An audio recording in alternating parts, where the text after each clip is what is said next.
Back at home, feeling misunderstood, and between these ears ain't nothing good. We also, I mean, speaking of hockey, where there's fighting is a part of it, we had even bigger fights going on, and Huge fights this weekend.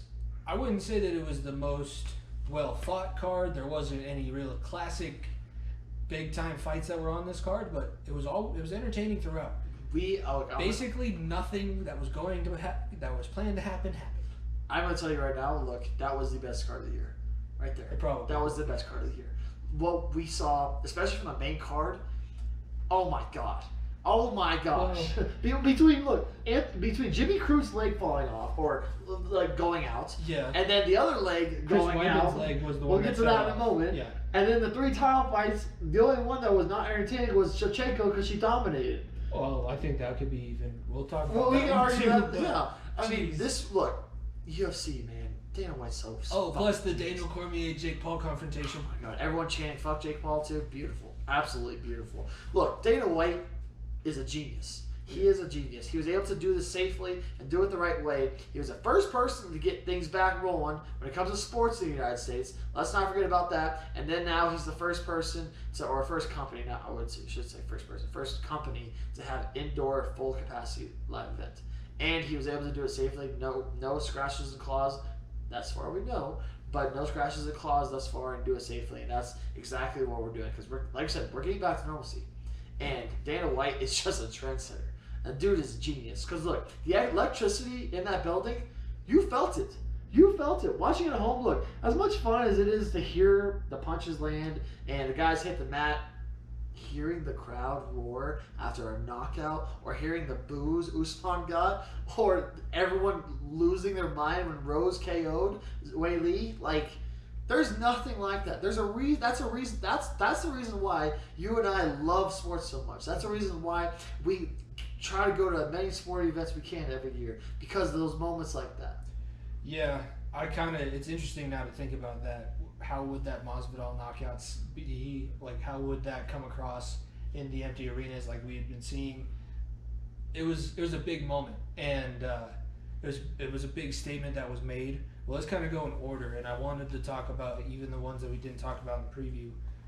2 devastating leg injuries that, I mean, the first one, I think the nerve on the front of his knee or something. Jimmy Cruz his leg went out. Yeah, his nerves stopped firing in his leg. Chris Weidman, who had Anderson Silva's leg broken on his shin, ended up doing the exact same thing, a compound literally fracture. The exact same thing, almost. And it was disgusting to watch, and I didn't know. I thought Chris Weidman got knocked out. I was like, oh, okay, I'm gonna look like an idiot. And I looked it up on Twitter and saw what happened. I was like, oh, I'm gonna throw up now. He didn't know that his leg was broken until he went to go step on move it, and then he stepped, and he's like, that feels like my shin is on the ground. Oh man, look. And that brings up a good question. I really don't. I mean, obviously I've seen a lot of them. They're not my favorite thing. I'm a little bit queasy when it comes to it. What are like the injuries, the devastating injuries that you've seen that kind of stood out? The one that just stands out more than anything, Kevin Ware in Louisville. When the shin bone was outside, you could see it visibly. Yeah. That by far was the worst injury I've ever seen. That is literally that is what Weidman did, but like you could see it outside the skin. Yeah, there was a lot more momentum and a different kind of momentum, and then his entire body weight basically caused that stress fracture. That was one of the more graphic, because obviously they're not going to be able to cover up all the blood that's going to be pouring out of the open leg. His leg's open. You see right into much it. About that, yeah. You see right into it, and you see right up his leg. He's got nice femur. That's all I can say. But oh man, that was by far the worst. But look, the Weidman. I remember watching the Anderson Silva one because that was a title fight, and Weidman. Everyone was thinking that was the rematch. That was a rematch. Everybody thought it was a fluke the first time. Everyone thought it was a fluke first time, and Anderson Silva just. I remember his ankle going around the shin bone. Yeah. And it's so weird because look, kicking is more recently too. Kicking is a very, very integral part of MMA. Deteriorating someone's legs can basically win you a fight. If a dude cannot stand, there's a good shot you got winning. It also adds another level of distance that you can keep in a fight too, because I think that's, you want to know why Wonder Boy fights with like 4 feet of open space. It's because he can throw his feet in every different direction. I think the crazy part about this whole thing, and I got brought up on a podcast I was listening to, he probably didn't even feel his leg snap. Like when it snapped, it probably just felt like it probably felt like every single other kick that he's thrown, because that's what you're in Muay Thai when they kick the trees and then they smash the bamboo on your shins. It's not your shins don't get stronger. Your body ignores the pain. So it probably felt just like every other kick that he'd thrown. Like we said, I feel like that would be just the worst realization. Thankfully, we didn't have any real catastrophic injuries. Luckily, it was a successful surgery on Sunday. That's good. And he posted a photo after, and that the surgery went well. So that's the best part about it. Because when you look back on things like that, the one that comes to mind obviously is the Alex Smith thing. Mm-hmm. And I think most everyone has watched that documentary, how he almost lost his leg, almost lost his life, and how he had to fight through all that, through that injury. And it's just a crazy thing. It's a part of sports though. It's unfortunately part of it, and in a vicious sport like MMA, things like that happened, and it's just unfortunate the way it goes. How fucked up is it that we're at the point in our history where doctors are now having, because back in the 90s, the thing that doctors were starting to have to get really good at was ACL surgeries. We're getting to the point where doctors are having to learn how to reconstruct shin bones in both football and MMA as so that we can get back out there and continue to play at a high level, boss. We're still world class athletes, so we got to get you back out there on the field. I broke my leg in half. Yeah, I know, but we invested $45 million in you, so we're gonna come back somehow. Yeah, it's crazy time to be in. But that was obviously, shout out Uriah Hall, first guy to win a UFC fight by TKO or KO. And not throw a single strike. Yep. Yeah. And not throw a single strike. That was also, back to back, probably the 2 shortest intervals between victories. Because it was literally 3 seconds into the fight and Chris Weidman's leg was on the other side of the octagon. Yeah, look, every single fight on the main card was a finish. Mm-hmm. And nobody got paid by the hour. Yeah, that was. I remember being like, "Damn, it's like 9:30, and the fight's just ended." I'm not even drunk yet. I'm usually sitting here at 11 o'clock. Like, fuck. Yeah, no, we watched the Ngannou fight after we finished calling the March Madness game. Which that was like 10:30 at night. 11. In this one, everybody was just out for blood. Let's talk about the title fights. We broke them down. We were all correct about Valentina. Yep, I went 3 for 3. Just gonna point that out. You went 3 for 3. You went 3 for 3, and I did not. That's okay. You still went 2 for 3 though. Yeah, the Weili fight was disappointing for me, but Valentina, 7 of 7 takedowns, 90 of 97 strikes landed, 32 of 39 significant strikes landed. That might be just the biggest ass whooping that I've seen in an octagon. You can put that right up there with any Amanda Nunes fight. Well, that and probably the Amanda Nunes Ronda Rousey knockout are 2 of the most just dominating performances that I've seen. She finished her with elbows. She was standing there just elbowing her in the face. It was mean. It was vicious. It was vicious. She's a bad woman. And then she does her dumb little dance afterwards. And it's not dumb. She likes to have a little fun. No, I'm not.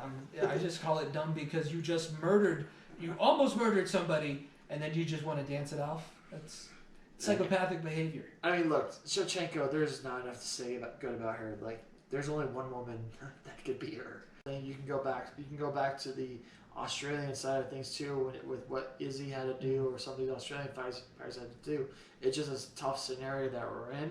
Obviously, things are getting better, and things are working towards that. So hopefully, that she can get a full training camp here. But man, we want to talk about training camps.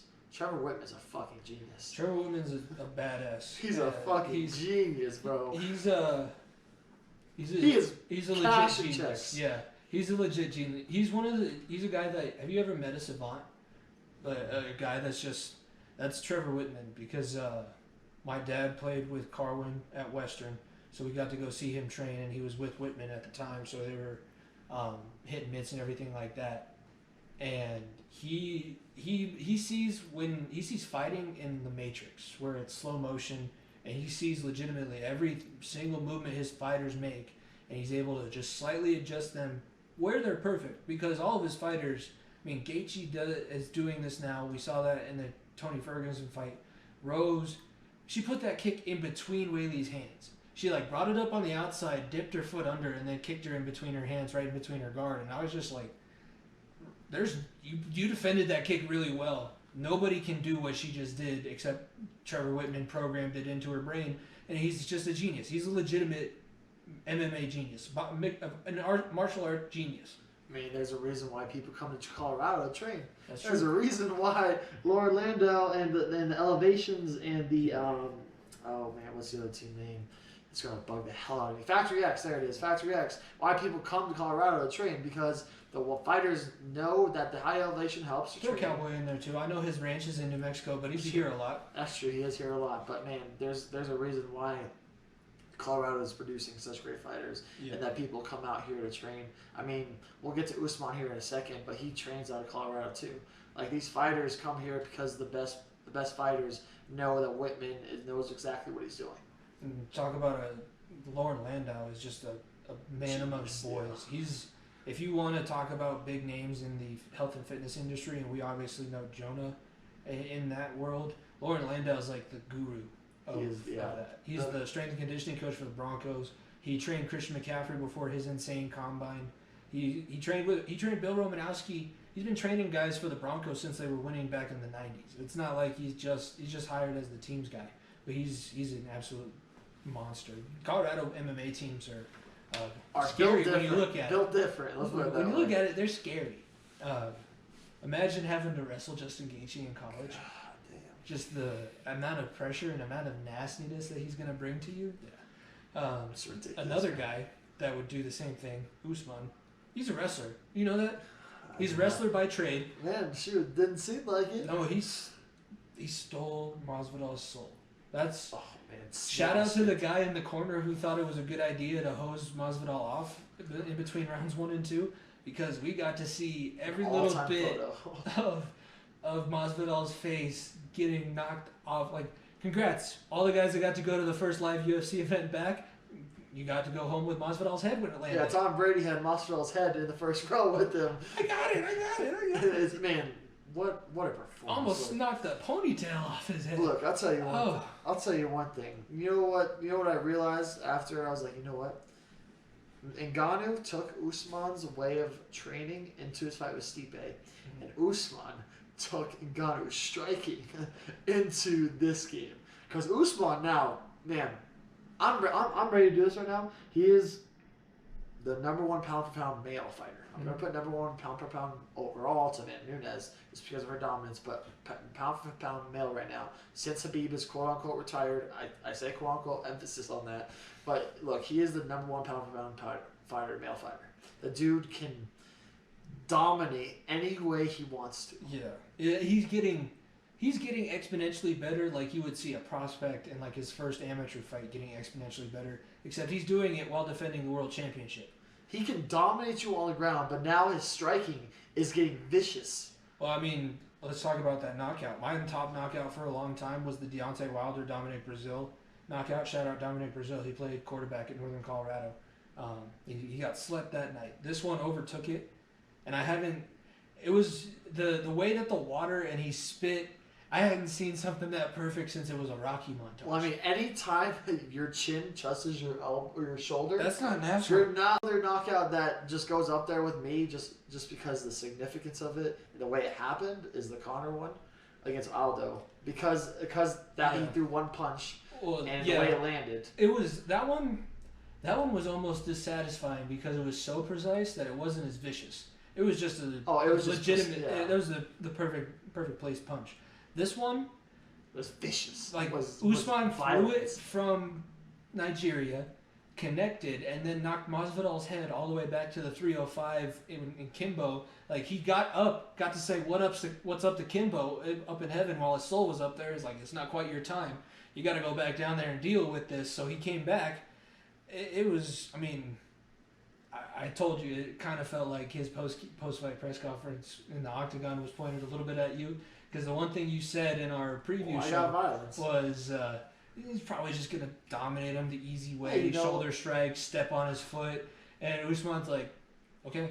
I mean, I said, I was like, I hope he doesn't do that because I wanted a brawl, and I got a brawl, and look, I think Usman said it best after the fight. Who the hell's gonna stop him? Like, look, the post-fight press conference, the guy brought up a great idea because apparently the UFC is going to be going into Africa for 2022 and having 3 African-born champions. Well, the thought was like, why don't we have 2022? If you and Izzy are still champions, why don't we have that? And he was like, I will never fight my Nigerian brother. And I was like, fuck, god damn it, that's the fight. That's the only. It's the John Jones theory. Because look, Usman's gonna run through everybody.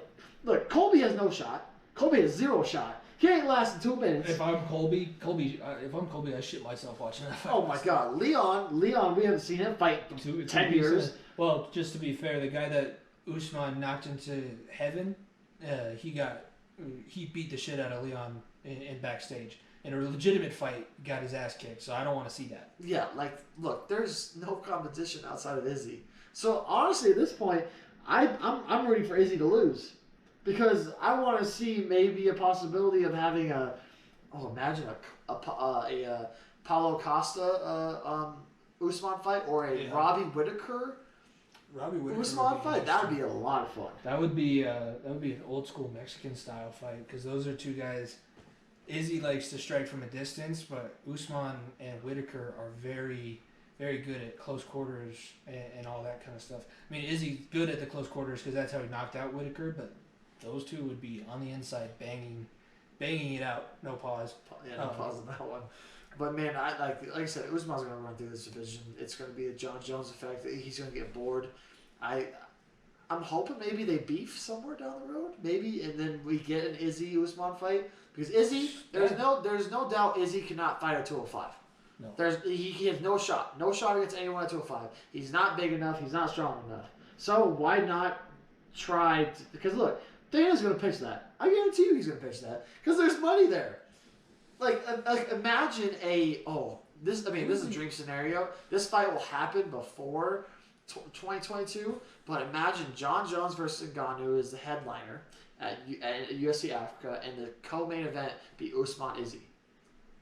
That's dream scenario. That's a dream card. I kind of want to... We should talk to Rev about this next time we have a bonus episode on. It would be interesting to see if the Africans want to see Izzy and Usman fight each other. Because I'm almost...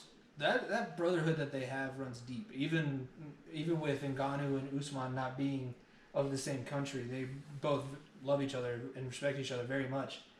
I'm almost thinking that the African audience would like to see 2 of their guys go at it. See, the way I see it is, I don't think Usman would want it. I think Izzy has gotten so far in his head, though, that if he feels like he's being threatened, because he thinks he's all that. He thinks he's the king of the world and blah, blah, blah. Like, just listen to his last couple of press conferences. He thinks he's the man. And look, he's a man of the middleweight division. But if Kamaru Usman is dominating for another year, and that's the only... And Izzy does the exact same thing, I think it happens. It would be something to see. I think that there's a good possibility it does happen, but... It's gonna have to. It seems to be like a Rashad Evans, Rampage Jackson situation where they were teammates. Oh no, it was Rashad Evans and John Jones. They're teammates forever, and then one person starts getting a little bit of shine. You're like, oh, fuck that! I want that attention. I mean, Usman did fight his former teammate Gilbert Burns. Yeah. I mean, look, it's the same weight class, different levels of it, but like different. A year from now, if he talks backing of it yeah, too. Izzy talks some mess, I think there's a possibility. I mean, look. If you talk shit to Kamaru Usman right now, you have the biggest balls on earth. Yeah. That's what I'm just going to throw. Unless you're named Amanda Nunes, if you talk shit to Kamaru Usman right now, have a nice life. It's going to be a beautiful funeral. He's going to rip your face off. Yeah. No, I think overall, first card back, that was exciting. But I think it definitely cashed in on the action too. It wasn't only exciting because fans were back. It was exciting and the fights were good. I mean, look, the post-fight press conference hit the nail on the head. Every single fighter felt it. Mm-hmm. Every single fighter felt it when they walked through the arena and had people yelling or screaming or cheering or booing or whatever it may be. They felt it. Look, Usman said it best. This was the first fight in about 2 years that I was nervous for. It wasn't necessarily Masvidal. I mean, there was that stuff that played into it, but he had people around him. He was going into a foreign territory because that's Usman, or that's Masvidal's state. Yeah. And that's one of the excitements fans bring. And like I said, Dana White is just a genius. He continues to put on every Saturday night. It's filled with UFC fights. Yeah. And if there's a Saturday night without UFC fights, I'm like, what's wrong? Is there something wrong? Who got COVID? What happened? What am I doing wrong? If I'm not watching UFC fights on Saturday night, it's the Sunday Night Football effect. Everyone throws Sunday Night Football on. Well, I would be reckoned to say that everyone's throwing on UFC Saturday nights nowadays. The free cards, yeah. Not on the Sunday Night Football level yet. Obviously, that's way down the road. But there's a reason why Saturday nights are now secured for UFC. Yeah, talk about ESPN just blowing them up to another level too, because they have so many obligations they have to hit. They can just the conversation around the UFC for a while before they sold was there's so many great fighters and their roster is so big. How are they going to be able to cycle it all through and everything like that? At this point, they are, with the obligations they have to make for ESPN, they basically just everybody gets a fight. They're Oprah. You get to fight this guy, you get to fight this guy. It's going to be on free TV, and there's no pay-per-view bonus, but you're going to be the main event. Oh, they discuss the Monday after. Be like, okay, when do you want to fight next? And with you go on SportsCenter, you get the interviews because ESPN has the partnership with UFC. That's the home of their television. You're getting exposed to a whole bunch of different people. This is the most UFC that I can remember being talked about on First Take, Undisputed, shows like that, because it's constantly in the mainstream. I mean, you can't call Dana White the greatest commissioner because he's technically the president and he's a douchebag. He's a fucking genius. He's a genius. That's the thing about Dana White. He doesn't care if I call him a douchebag or don't like him or anything like that. He's going to wipe his tears with his hundreds of millions of dollars and send me on my merry way. Like Connor says, ka-ching, ka-ching. That's there. That's for certain.